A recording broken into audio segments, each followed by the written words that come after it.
Welcome health টক্সের পডকাস্টের একটি নতুন এপিসোডে। এই মুহূর্তে আমার সাথে রয়েছেন renowned surgical oncologist doctor Gautam Mukhopadhyay. নমস্কার ডাক্তারবাবু। নমস্কার। হেলথ টক্সে আপনাকে স্বাগত। একটা বিষয় খুব জানতে ইচ্ছে করছে, ধরুন যাদের ক্যান্সার হলো, ট্রিটমেন্টও হলো, কিন্তু তাদেরকে বাড়িতে রাখা যাবে না বা কোথাও রাখা যাবে না, হসপিস যে এটা, ওইটার সম্বন্ধে যদি একটু আমাদেরকে বলেন। অ্যাকচুয়ালি হসপিস যে কনসেপ্টটা, হসপিস হচ্ছে একটা ওয়ার্ড যার মানে হচ্ছে গেস্ট হাউস। ওকে। তো হসপিস কিন্তু is not a home, neither it is a hospital. তো হসপিস এমন একটা জায়গা যেখানে টার্মিনাল ইল, ক্যান্সার এবং অন্যান্য পেশেন্ট রাখা হয় যাদের ট্রিটমেন্টটা শেষ হয়ে গেছে, কি আর কিছু হয়তো করার নেই, কিন্তু তাদের কমফোর্টেবল লাইফ দিতে হবে। এবং এটা বাড়িতে সবসময় সম্ভব নয়।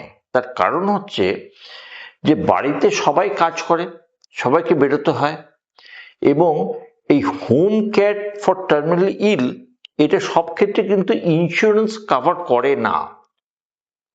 সুতরাং এমন একটা জায়গা থাকা দরকার যেখানে বারবার ভর্তি করতে হলে সেটা তো হসপিটালে সম্ভব নয়, কারণ অনেক খরচার ব্যাপার আছে, এবং বাড়িতেও রাখা সম্ভব নয়। তার একজন লোককে থাকতে হবে সারাদিন দেখার জন্যে, সেটাও সম্ভব নয়। তো এই একটা ফেজ দেখেছি ক্যান্সার ট্রিটমেন্টে, যে অনেক ক্ষেত্রে যেমন পেশেন্ট সেরে যায়, কিছু ক্ষেত্রে যখন সারে না, এই টার্মিনাল ফেজটা এটা কিন্তু বেশ কষ্টকর ব্যাপার, এবং এই ক্ষেত্রে কিন্তু হসপিসের অত্যন্ত একটা প্রয়োজনীয়তা আছে। এই যে হসপিস বলছেন, ধরুন কোনো ক্যান্সার অনেক তো ছোঁয়াচে হয়, তো এটা কিভাবে হবে? মানে আমি একটা কথা বলি, হ্যাঁ। আমি ক্ল্যারিফাই করে দিই, ক্যান্সার ছোঁয়াচে অসুখ নয়। একদম এটাই আমি বলতে চাইছিলাম। কোনোভাবেই এটা ছোঁয়াচে অসুখ নয়। এতে কিন্তু অন্যের ক্ষতি হওয়ার কোনো চান্স নেই, এবং অপারেশন করলে বা বায়োপসি করলে ক্যান্সার বাড়ে না, এগুলো হচ্ছে মিথ, এগুলো ভুল ধারণা। সুতরাং আমার মনে হয় যে ক্যান্সার পেশেন্টদের একত্র থাকা, এতে কোনো অসুবিধা নেই। ক্যান্সার পেশেন্টের সঙ্গে একই ঘরে থাকা, একই খাটে শোয়া, বা একই সঙ্গে কাজ করা, বা একই সঙ্গে টিভি দেখা, এটাও কিন্তু কোনো অসুবিধার ব্যাপারই নেই। সুতরাং একটা হসপিসে হয়তো অনেক পেশেন্ট আছে, তার মধ্যে অনেক হয়তো ক্যান্সার পেশেন্ট আছে, কিন্তু তাদের যে সিমটমগুলো আছে, যেমন ধরুন একটা হচ্ছে যে খেতে পাচ্ছে না, নিউট্রিশন, একটা হচ্ছে পেন, একটা হচ্ছে যে হাঁটাচলা করতে পারছে না ঠিক মতো, এই ধরনের যে অসুবিধাগুলো আছে এইগুলো কমফোর্টেবলি রাখা হয়। আরেকটা বিষয় হসপিসে অত্যন্ত ইম্পর্টেন্ট, সেটা হচ্ছে যে যে মানুষ যে কাজ করতেন, ধরুন কোন একজন পেন্টিং করতেন, তাকে একটা তুলি বা ব্রাশ দিয়ে পেন্টিং করার সুবিধে, কেউ টিভি দেখতে ভালোবাসেন, কেউ পড়তে ভালোবাসেন, কেউ খবর কাগজ পড়তে ভালোবাসেন, তো তার যে ভালো লাগার জায়গাটা, সেইটাতেও কিন্তু একটা ইম্পর্টেন্স দেওয়া হয়। সুতরাং হসপিটালে কি শুধু ট্রিটমেন্ট করা হয়, মূলত ট্রিটমেন্ট, এখানে কিন্তু একটা সামগ্রিকভাবে টোটালি একটা লোককে দেখা হয় সব দিক দিয়ে, যাতে সে কমফোর্টেবলি থাকতে পারে, এবং ক্যান্সার পেইন যেটা হয় সেটাও কন্ট্রোল করা হয়। তো এই হসপিস যে কনসেপ্টটা, এটা একটা অত্যন্ত জরুরি কনসেপ্ট, এটা থাকা অত্যন্ত প্রয়োজন প্রত্যেক শহরে, এটা থাকা প্রয়োজন। কিন্তু অনেক শহরে দেখা যায় যে অ্যাডিকুয়েট হসপিস নেই, এগুলো হয়তো অতটা কমার্শিয়ালি ভায়াবল নয়, কিন্তু তার মানে এই নয় যে এর কোনো প্রয়োজনীয়তা নেই, এটার প্রয়োজনীয়তা কিন্তু অবশ্যই আছে।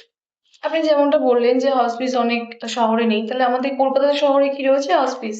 কলকাতা শহরে সেই অর্থে খুব বড় ভালো হসপিস আছে এরকম আমরা জানি না, যদি এখানে হয়তো অনেক ওল্ড এজ হোম আছে তা থাকতে পারে, কিন্তু ওল্ড এজ হোম কিন্তু হসপিস নয়। Hospice is only meant for the terminally ill who have completed their treatment, and now they have some problems, যেটা বাড়িতে ম্যানেজ করা যায় না, এবং হসপিটালে রেখে ট্রিটমেন্ট করা সম্ভব নয়, কারণ বিকজ অফ দ্য কস্ট, এবং হসপিটাল যা ট্রিটমেন্ট লাগবে না তাকে ভর্তি করতে চায় না।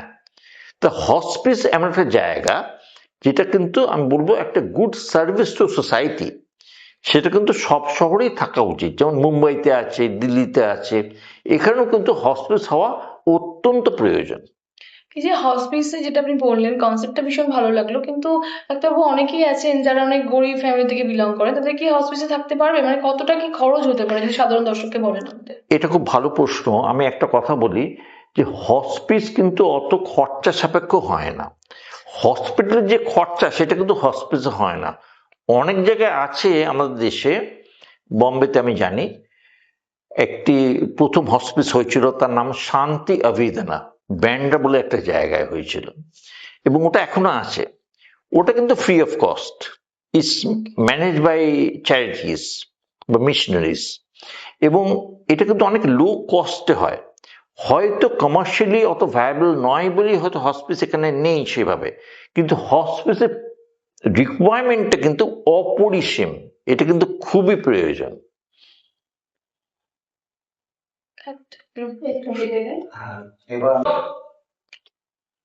হসপিসে আপনি যেটা বললেন যে সব ধরনের কেয়ার ওখানে হয়, কিন্তু ধরুন যারা তাদের ফ্যামিলিকে ছেড়ে আসছে, সেই ধরনের মানসিক কেয়ার কি ওখানে পাওয়া যাবে হসপিসে যদি কেউ যান? অবশ্যই পাওয়া যাবে।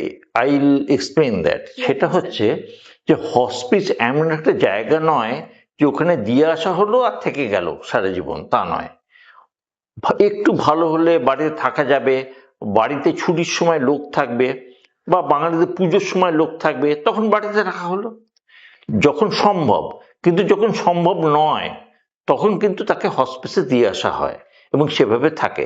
তো hospice is not a place যেখানে পার্মানেন্টলি একজন থেকে গেল, এরকম খুবই কম থাকে, কিন্তু খুবই কম। সুতরাং একটা মানুষ যে ছিল, মানে আমি বলবো সে এখন লায়াবিলিটি হয়ে গেছে, সে কিন্তু একসময় ছিল একজন অ্যাসেট। এবং যেটা ভেরি ইম্পর্ট্যান্ট, আজকাল আমাদের সোসাইটিতে যদি আমরা ভেবে দেখি, জয়েন্ট ফ্যামিলি আজ আর নেই, লোক বল কিন্তু অনেক কম। এক একটা নিউক্লিয়ার ফ্যামিলি কটা লোক আছে? একদমই তাই। তো একটা ফ্যামিলি যদি তিনজন থাকে, দুজন কাজ করছে আর একজন অসুস্থ, সে কি করে ম্যানেজ করবে? তাহলে একজনকে কাজ না করে থাকতে হবে বাড়িতে, যেটা সম্ভব নয়। সুতরাং এই সবগুলো মিলিয়ে হসপিসের যে কনসেপ্টটা, এটা বিদেশে তো ভীষণভাবে এসছে, আমাদের দেশে অতটা আসেনি এখনো। কলকাতা তো আমি খুব একটা দেখি না, তবে খুব একটা আমি ফিল করি যে হ্যাঁ, হসপিসের কিন্তু খুব প্রয়োজন আছে, মানুষের দরকার আছে। এবং কাউকে যে একটা লায়াবিলিটি, এটা ভাবার কোনো কারণ নেই, কারণ সবাই কিন্তু কাজ করেছে, they been our asset, they been close to us. তারা আমাদের নিজেদের দোষী ধরতে হবে, কারণ অনেক ক্ষেত্রে দেখেছি লোকে অনেক কিছু জিজ্ঞেস করে, দে আর ইনকুইজিটিভ, কিন্তু অ্যাকচুয়ালি কিছু করে না, সেটা নিজের লোক ছাড়া হয়তো কেউ করবে না। সুতরাং এক্ষেত্রে এমন একটা জায়গা দরকার যেখানে সে শান্তিতে থাকতে পারবে এবং তার কাছের লোক যে নিশ্চিন্তে থাকতে পারে, যতটা কম খরচায় সম্ভব। আপনি যেটা বললেন শান্তিতে থাকতে পারে, যে হসপিস যেটা ধরুন কোথাও গঠন করা হবে বা কোথাও স্টাবলিশড হবে, তো সেটা কি কোনো এরকম জায়গা আছে যে এই জায়গাতে করলে ভালো হবে বা এই জায়গায় করলে ভালো হবে না? হসপিস ধরুন আপনি বললেন কলকাতাতে নেই, ধরুন কেউ প্রতিষ্ঠা করছে, তো সেই মানে এরকম কি কোনো জায়গা আছে যে কোথায় হবে বা কোথায় করলে ভালো, কোথায় করলে ভালো না? এরকম কোনো জায়গা নেই, যে কোনো জায়গায় হসপিস হতে পারে। ইটস লাইক যে হসপিটাল যে কোনো জায়গায় হতে পারে, শুধু হসপিসও কিন্তু যে কোনো জায়গায় করা যেতে পারে। শুধু এমন একটা জায়গা যেখানে লোকজন থাকবে, নার্সেস থাকবে, কিছু প্রয়োজনীয় ডাক্তার থাকবে, যারা পেশেন্টকে হেল্প করবে in the most difficult Times, এবং বাড়ির লোক যেন নিশ্চিন্তে থাকতে পারে। এটা খুব ইম্পর্টেন্ট যে শুধু পেশেন্ট নিশ্চিন্তে থাকলে হবে না, বাড়ির লোক মাস্ট গেট দ্য কনফিডেন্স যে আমি আমার বাবাকে রেখে এলাম বা মাকে রেখে এলাম, সে যেন ঠিক মতো দেখাশোনা তার হয়। এটাও খুব ইম্পর্টেন্ট। যখন প্রয়োজন হলো বাড়িতে থাকলো, বাড়ি নিয়ে এলো। এরকম অনেক সময় হয় যারা হসপিটালে ভর্তি থাকেন, ধরুন বাড়ির লোক ফোন করছে, ফোন অনেক সময় নিতে পারছেন না বা কথা বলাচ্ছেন না, হসপিসের ক্ষেত্রে কি এটা কোনো পার্মানেন্ট সলিউশন আছে যে কি যখন ধরুন কোনো রোগী হঠাৎ করে তার রোগীর ফ্যামিলির মনে হলো যে আমি এখনই কথা বলতে চাই, কথা বলতে না, পারবে? এইরকম অ্যারেঞ্জমেন্টটা করে রাখতে হবে। এটা একটা ইনফ্রাস্ট্রাকচার যে তৈরি করতে হবে। It's not for active medical treatment, it is for active medical support. এটা বুঝতে হবে। সুতরাং এটা কিন্তু যে কোনো সময় কিন্তু লোকে দেখা করতে পারে এবং অনেকজন একসঙ্গে থাকতে পারে। সুতরাং এটা একটা জায়গা প্রয়োজন এবং এই জায়গাটা গভর্নমেন্ট থেকে তৈরি করা যেতে পারে, প্রাইভেট সেক্টরেও তৈরি করা যেতে পারে। এটা কিন্তু ভেরি ইম্পর্ট্যান্ট। আমার মনে হয় যে কলকাতায় সময় এসে গেছে হসপিসের খুব প্রয়োজন। হসপিটাল তো অনেক হয়েছে, অনেক হসপিটাল আছে, হয়তো কম আছে, আরও হসপিটাল হতে পারে, কিন্তু বাড়ি তো অনেকেরই আছে, সবারই আছে প্রায়, বা কোনো একটা থাকার জায়গা আছে, কিন্তু হসপিস এই দুটোর মাঝখানে, যেখানে you get the emotional support of a home in an environment which is not a hospital but has got medical support. হ্যাঁ, হচ্ছে লোয়ার প্রাইস। ডাক্তারবাবু, আরও একটা বিষয়, ধরুন কেউ কোনো রোগী ভর্তি হলো, অ্যাডমিশন হলো, হসপিটালে থাকলো, এরকম কি ব্যাপার আছে যে 6 মাস বা 1 বছর এরকম থাকতেই হবে, বা 2 মাসে এরকম রিকভারি করলেও, মানে হয়তো রিকভারি করে ফেললো, তারপরে তারা আসতে পারবে না, বা এরকম কিছু টার্মস অ্যান্ড কন্ডিশনস কি থাকতে পারে? এরকম ইউজুয়ালি হসপিটালে থাকে না। আচ্ছা। যখন সে এন্ট্রি বা এক্সিট হতে পারে, যখন প্রয়োজন, যখন দেখা যাচ্ছে যে বাড়িতে ম্যানেজ করে যাচ্ছে না, তখনই হসপিটাল লাগে। ভালো হলে আর বাড়ি যেতে পারে। হসপিস একটা নতুন কনসেপ্ট, সেই কনসেপ্ট কিন্তু আমাদেরকে শোনালেন বা বললেন এখনো অবধি। ডাক্তারবাবু, অনেক ধন্যবাদ আপনাকে একটা নতুন কনসেপ্ট আমাদেরকে দেওয়ার জন্য। আমি একটা কথা বলি শেষ করার আগে, হসপিস কোনো নতুন কনসেপ্ট নয়, হসপিস একটা পুরনো কনসেপ্ট, কিন্তু আমরা কলকাতায় জানছি নতুন করে। ওটাই, আমরা নতুনভাবে জানছি। আমিও সত্যি আগে জানতাম না, ডক্টরবাবুর থেকে আমি জানলাম। তো আশা করি আপনাদের অনেক বেশি হেল্পফুল হলো। এরকমই ভালো ভালো এপিসোড, এবং ডাক্তারবাবু আশা করি আমাদের সাথে আরও থাকবেন হেলথ টক্স পডকাস্টে।